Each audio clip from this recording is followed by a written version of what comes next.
Привіт, I'm Chuck Olenek. In the Society for Creative Anachronism, I'm known as Kir Yaroslav the Persistent. While I was at West Antier War this year, the beginning of July, I told a story of Ivan the Chumak. He was a salt trader, part of a traditional wagon-based trading occupation. I'm telling the story again, but I'm doing it a little different because I was trying to tell myself the story, and I found that things just appeared. The story's different. And the reason I'm doing this is I had let's call it a discussion, and it was a philosophical difference. Someone who was a bard told me, you must always tell the story, you must rehearse the story and tell the story word for word, as you had done at other times. There shouldn't be a change. There should be a polished performance. I come from a different background. I was a history teacher. I could often do 5 lectures on the same topic per day, and not one of the lectures resembled the other one. The facts were there, the details were there, but there were always differences. And I felt that made it more lifelike rather than robotic. So I'm going to tell the story of Ivan the Chumak, but this is going to be a 2.0 version, so that makes it Ivan Ivanovich the Chumak.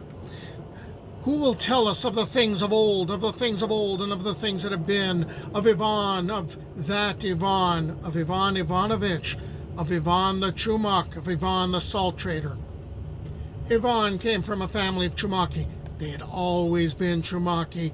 The Chumaki were the salt traders of Kiev, of Rus. They traveled far and wide.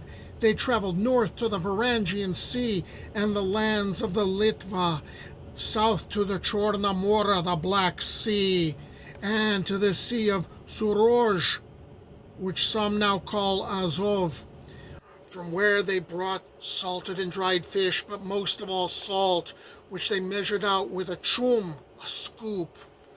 They traveled west to the land of the Lyaki, or Poland, and east to the Sea of Grass, the steppes. Theirs was a profession which took them far away from their families for months at a time. But always they were able to prosper. They were able to bring back riches as they braved the hardships of life on the road, the loss of oxen, attacks by Tatars and robbers, illness and death. They would always bring back prosperity to their families. Until one day, they did not. Ivan's father, also called Ivan Ivanovich, had traveled east, following the lure of prosperity, of wealth, following the rising sun. It was whispered in the family that this was a land of fabulous wealth, a land where the land meets the sky. But each who journeyed there never returned. Ivan's grandfather, also named Ivan Ivanovich, also never returned. Indeed, the eldest of each generation, each Ivan Ivanovich, made this same journey. None knew what befell them. This Ivan Ivanovich was determined to find that land. He would find wealth that he would bring back in his cart pulled by 2 oxen. And he would not travel with the other Chumaki who organized themselves into trains of 10 or 100 wagons for protection from the perils of the road. He ignored the warning of his mother. Ivanushka, this is what befell your father.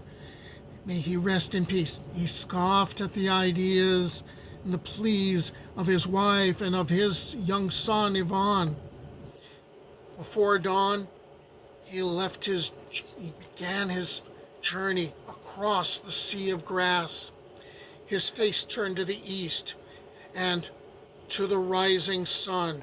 Further and further he traveled across the Sea of Grass, ever eastward. He traveled, and the days grew shorter in time, and the stars changed with the season.